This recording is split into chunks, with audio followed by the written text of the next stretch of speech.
Salam Arona, Salam Sénégal. Maïssa Babou, bonjour. Voilà, vous êtes économiste pour notre rubrique Oil and Gaz. Aujourd'hui que le Sénégal est un pays producteur de pétrole et de gaz, quelle est sa place dans le marché mondial? Il est heureux de constater aujourd'hui, en 2025, que le Sénégal produit à la fois du pétrole et du gaz. Déjà, depuis l'année dernière, le Sénégal avait démarré sa production pétrolière et même avait intégré l'ITE, l'initiative pour la transparence des industries extractives ITE. Et faire partie de cette organisation est extrêmement important pour le Sénégal parce que cela signifie une transparence dans l'exploitation de ce gaz et de ce pétrole.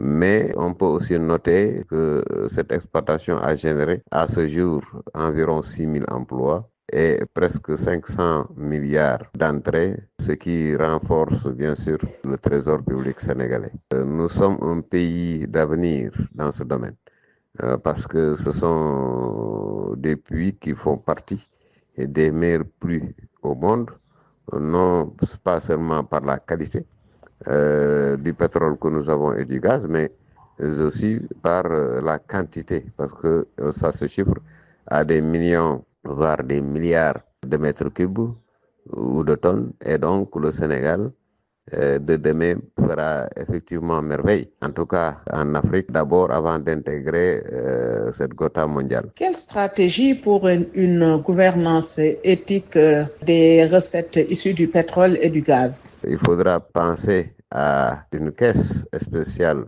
un fonds spécial dédié à ces ressources issues du pétrole et du gaz pour les orienter dans le développement, surtout socio-économique, parce que nous sommes un pays extrêmement fragile socialement et que ce fonds pourra être géré comme un fonds d'appui, une sorte de redistribution de revenus pour soulager beaucoup de nos concitoyens. Au-delà de cette option, bien sûr, le Sénégal pourra désormais compter sur ces ressources-là pour baisser son endettement et devenir un pays et peut-être parmi les moins endettés si nous avons une gouvernance financière acceptable.